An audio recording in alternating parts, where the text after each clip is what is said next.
Pathetic, weak, and humiliating. Donald Trump was just broken before the entire world in his disastrous trade war with China as Donald Trump pulled back most of the tariffs imposed on China after Donald Trump said that those tariffs were going to bring so much manufacturing back to the United States and it was going to make the United States so rich that we wouldn't even need income taxes in the United States anymore because those tariffs would replace it. Donald Trump effectively surrendered as he was broken before the world. If you want to see how China is viewing this, look at how its state regime media is talking about it today. They are posting cartoon images like this of an Uncle Sam character getting uppercut in the face by a character representing tariffs. More on that in a little bit. What I want you to focus on as well, when you take a look at the joint statement on U.S.-China economic and trade meeting in Geneva released by the United States and China, I want you to notice what's missing about that. Do you notice that it doesn't use the word deal, joint statement on deal? Why? Because it was not a deal. It was a retreat by Donald Trump after what he imposed on China. China has referred to this as a consensus that was reached, and the consensus basically is for the United States to pull back what it did and what it said it was going to be so great. If you take a look at the details of what took place, it effectively means the U.S. will temporarily lower its overall tariffs on Chinese goods from 145% to 30%, while China will cut its levies on American imports from 125% to 10%, according to the joint statement. Why? Because China recognized that tariffs are a tax on its own importers that are then passed through to consumers. So China's effectively taxing its own consumers at a rate of 10%, while the United States is still taxing its consumers at 30%, but the United States pulled back from 145% to 30% after a few days ago Donald Trump saying, I don't know, maybe we'll do 80%, and then Donald Trump's Commerce Secretary Howard Lutnick, who some call Nutlick, said, I don't know, maybe it'll be 50%. Well, now it is 30% right there. And again, this is after Donald Trump said that this is what's going to make us all rich. The more tariffs, the better, Trump said, right?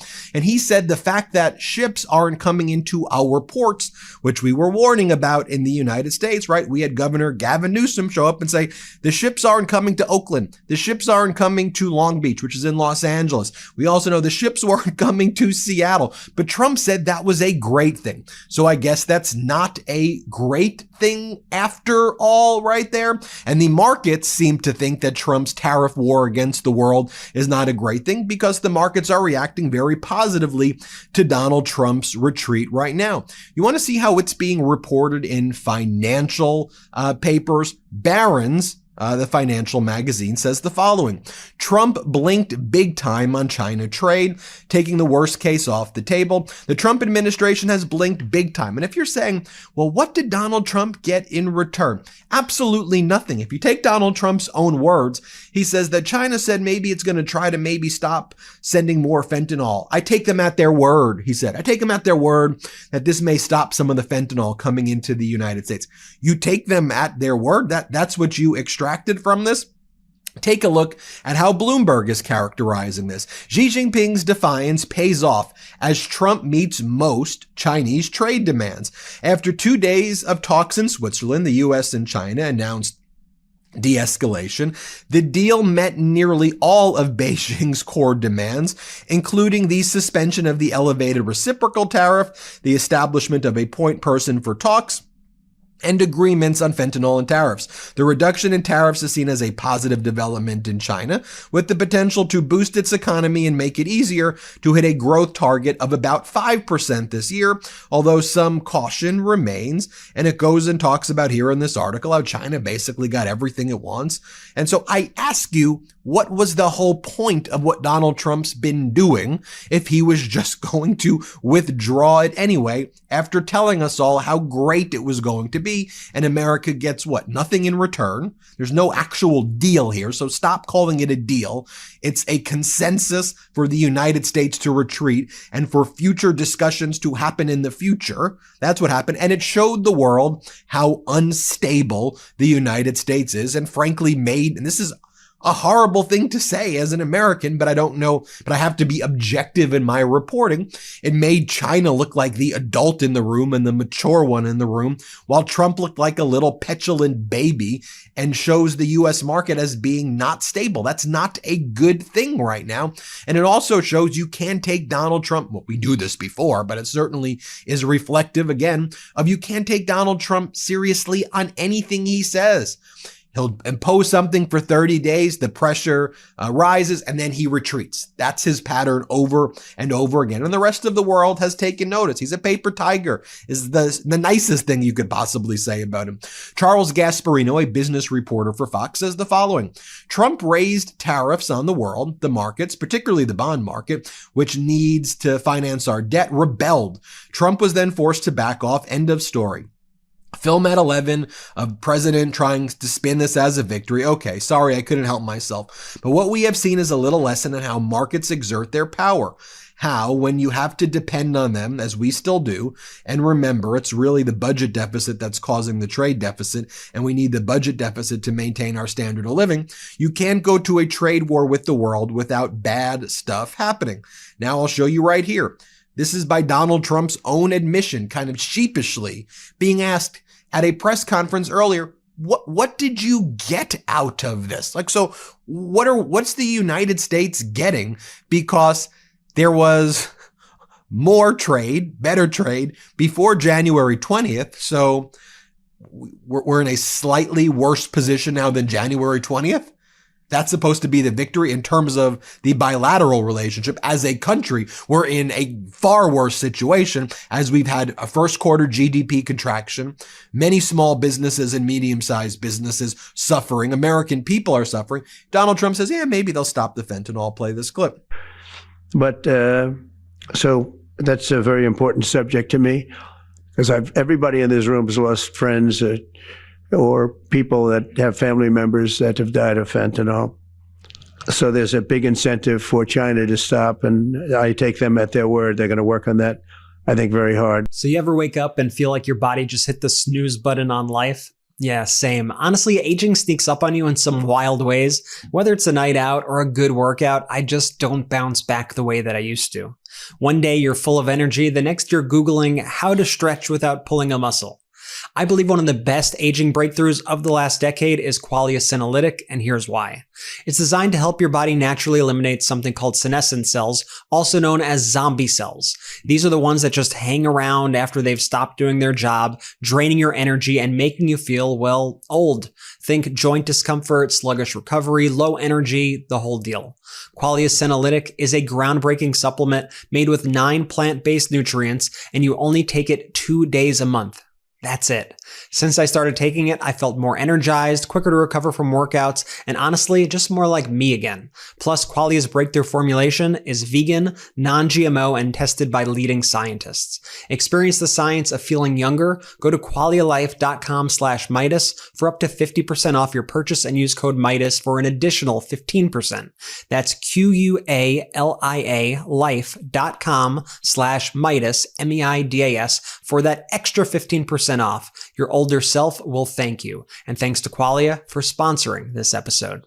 As Congressmember Eric Swalwell said, just like I told you this would happen. Trump caves on China. Thank you. You went to the town halls and town squares. We did this. And he's also referring to a post he made on April 27th where he says, Trump will cave on tariffs. If we push this with everything we got, we can make this coward cave. It's coming. And he was responding there on April 27, 2025 to Trump saying that these tariffs against China were working so well that we were going to eliminate the income tax, that we wouldn't need the income tax anymore. Here, play this clip. And we're going to make a lot of money, and we're going to cut taxes for the people of this country. It'll take a little while before we do that, but we're going to be cutting taxes, and it's possible we'll do a complete tax cut, because I think the tariffs will be enough to cut all of the income tax. Now, we have a lot of debt that's been left to us, unfortunately, over many years. We'll take care of that, but the tariffs, if people only understood the tariffs, we're going to be giving people of this country a tremendous tax cut.